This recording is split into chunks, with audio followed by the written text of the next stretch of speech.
Hello everyone, welcome back to my channel. Myself Divya. And अगर आप मेरे इस चैनल पे नए हैं और मुझे फर्स्ट टाइम देख रहे हैं तो मैं आप पे बात करती हूँ law of attraction, manifestation, spirituality, अकल के बारे में। अगर आप सभी को ऐसी वीडियोस में इंटरेस्ट है तो आप मेरे चैनल को ज़रूर सब्सक्राइब करिए।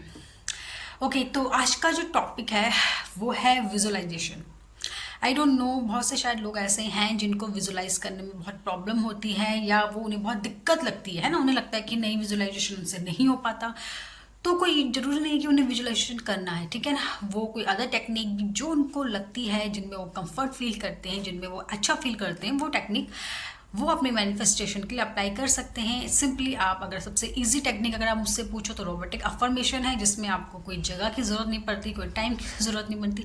आप कभी भी कहीं भी किसी भी सिचुएशन में रोबोटिक अफर्मेशन कर सकते हो, ठीक है। तो कोई दिक्कत नहीं, अगर आपको विजुअलाइजेशन नहीं हो रहा है तो आप सिंपली रोबोटिक अफर्मेशन भी दे सकते हैं। लेकिन आज का ये टॉपिक उन लोगों के लिए है जो विजुअलाइजेशन टेक्निक जिनको अच्छी लगती है और वो उस पर चाहते हैं काम करना। एंड विजुअलाइजेशन टेक्निक जो होती है ना, बहुत पावरफुल है। बहुत से ऐसे लोग हैं, राइटर्स हैं, मैनिफेस्टेशन कोच हैं, जिन्होंने विजुअलाइजेशन की पावर के बारे में बताया है।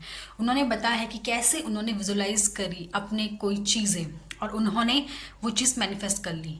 एंड यू नो, आप सिर्फ विजुअलाइजेशन के द्वारा आप सिर्फ अपनी ही विश या अपने लिए ही चीज़ें मैनिफेस्ट नहीं कर सकते, बल्कि आप दूसरों के लिए भी कर सकते हो। अगर आपके फैमिली मेम्बर्स में से कोई है जिन्हें कोई चीज़ चाहिए तो आप उनके बिहाफ में वो चीज़ विजुअलाइज कर सकते हो। ये इतना पावरफुल है। विजुअलाइजेशन आप दूसरों के लिए भी कर सकते हो, ठीक है। तो विजुअलाइजेशन क्या है, एक बहुत पावरफुल टेक्निक है लॉ ऑफ अट्रैक्शन की, जिसे आप अपनी कोई भी विश के लिए अप्लाई कर सकते हैं, ठीक है।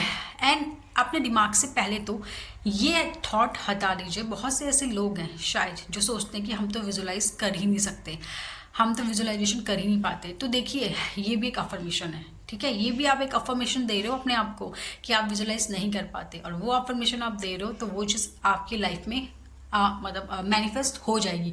तो सबसे पहले तो ये चीज़ अपने माइंड से निकाल दो कि आप विजुअलाइज नहीं कर सकते। आप कभी भी कहीं पे भी किसी भी सिचुएशन में विजुअलाइज कर सकते हो। बस ज़रूरी है थोड़ी प्रैक्टिस की, थोड़ी कंसंट्रेशन की। ऐसा नहीं है कि आपको प्रॉपर क्लियरली विजुअलाइज करना है। देखो, कोई भी आपकी डिज़ायर है, कोई भी आपकी विश है, ऐसा नहीं है कि आपको क्लियरली एग्जैक्ट विजुअलाइज करना है। कोई नहीं, आपको जैसा भी आपको विजुअलाइज हो रहा है, हल्का फुल्का ब्लर सा, कोई दिक्कत नहीं है, बस आपको करना है। बस आप ये चीज़ सोचो कि आपको वो चीज़ विजुलाइज करनी है, जो चीज़ आप चाहते हो उसको आपको विजुलाइज करना है कि वो चीज़ हो रही है, वो चीज़ें हो रही हैं आपकी लाइफ में। एंड कोई ज़रूरी नहीं है कि वो चीज़ आपको क्लियरली विजुलाइज हो, बिल्कुल क्लियर क्लियर आपको दिखे, जैसे कि आप एक फिल्म देख रहे हो। ऐसा कोई ज़रूरी नहीं है, ठीक है। तो आपको इस पर टेंशन लेने की ज़रूरत नहीं है कि आपको क्लियरली नहीं दिख रहा है, आप एग्जैक्ट विजुलाइज नहीं कर पा रहे हो, ठीक है। ये टेंशन लेने की आपको ज़रूरत नहीं है। आपको जितना भी आप हल्का फुल्का, जितना भी आप विजुलाइज कर सकते हो, आपको विजुलाइज करिए, जितना चाहे करिए। कोई इसमें टाइम लिमिट नहीं है। आप 1 मिनट भी विजुलाइज कर सकते हो तो आप करिए, आप 5 मिनट भी विजुलाइज कर सकते हो तो करिए। यू नो, बहुत से ऐसे लोग हैं जो 1-1 घंटा, 2-2 घंटा तक विजुलाइज करते हैं अपनी विश को, डिज़ायर को, जो चाहते हैं, ठीक है। तो और ऐसा कोई दिक्कत नहीं है, आप 1 मिनट भी करिए, 2 मिनट भी करिए, 3 मिनट भी करिए, लेकिन जो चाहिए आपको वो विजुलाइज करिए, एग्जैक्ट जो आपको चाहिए। आपका थॉट क्लियर होना चाहिए, आपका चीज़ें क्लियर होनी चाहिए कि आपको क्या विजुलाइज करना है, आपको क्या चाहिए, ये क्लियर होना चाहिए, ठीक है।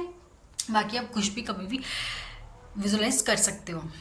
आराम से कोई एक जगह देखिए, शांत से बैठिए, आंखें बंद करिए और वो चीज़ विजुलाइज करिए कि आपके साथ हो रही है, ठीक है।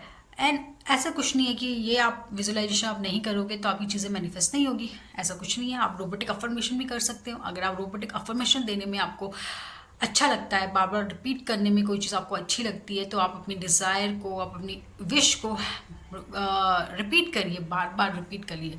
यू नो, लोग तो कुछ ऐसे ऐसे हैं जो 2-2, 3-3 घंटे तक अफर्मेशंस देते हैं, रोबोटिक अफर्मेशन देते हैं अपनी डिज़ायर को लेके। तो सोचिए उनमें कितना ज़्यादा अपनी उस डिज़ायर को लेके कितना ज़्यादा उसमें यू नो उनको वो है कि मुझे चाहिए। वो 2-2 घंटे, 3-3 घंटे अफर्मेशंस दे रहे हैं। तो बस देखो, टेक्निक तो कोई ऐसा नहीं है कि ये बहुत पावरफुल है, बहुत कम पावरफुल है। टेक्निक तो सारी सेम पावर की होती है, बस आपका है कि आप किस कंसिस्टेंसी से यू नो ये चीज़ें कर रहे हो, कितने डेडिकेशन के साथ आप चीज़ें कर रहे हो। प्लस यहाँ पे बहुत ज़रूरी एक चीज़ है जो काम करती है, वो है आपका SC, सेल्फ कॉन्सेप्ट, कि आपका सेल्फ कॉन्सेप्ट कैसा है खुद को लेके। देखो, अगर आपका सेल्फ कॉन्सेप्ट ऐसा है कि यार मैं तो कोई चीज़ मैनिफेस्ट कर ही नहीं सकती हूँ, या फिर मैं तो कोई चीज़ पा ही नहीं सकती हूँ, या मैं तो कोई चीज़ हासिल ही नहीं कर सकती हूँ, चाहे मैं कुछ भी टेक्निक लगा लो, अगर आपका सेल्फ कॉन्सेप्ट ऐसा है ना, तो ये आपके लिए बहुत प्रॉब्लम क्रिएट करेगा आपकी डिज़ायर के लिए। सबसे पहले SC पे काम करो, अपने सेल्फ कॉन्सेप्ट पे काम करो, अपने सेल्फ कॉन्सेप्ट को अपने अकॉर्डिंगली बदलो, अपने लिए 2-3 कम से कम सेल्फ कॉन्सेप्ट की अफर्मेशन रेडी करो जो आपके फेवर में हो, आपके डिज़ायर के फेवर में हो, एंड बार बार उसको रिपीट करते रहो। जब आपका सेल्फ कॉन्सेप्ट आपके फेवर में होगा, आपके सपोर्ट में होगा ना, तो आप देखोगे कि आपकी लाइफ में चेंजेस आएंगे। आप जो बोलोगे वो आप मैनिफेस्ट कर लोगे, जो सोचोगे वो मैनिफेस्ट कर लोगे। ठीक है, तो आज का टॉपिक यही था, विजुअलाइजेशन के बारे में था, कि जिन्हें लगता है वो विजुअलाइज नहीं कर पाते, तो ऐसा कुछ नहीं है। ये थॉट अपने दिमाग से निकाल दो, आप कभी भी कहीं भी किसी भी सिचुएशन में विजुअलाइज कर सकते हो और चीज़ें मैनिफेस्ट कर सकते हो। ओके, आज के लिए इतना ही, तब तक थैंक यू, बाय बाय।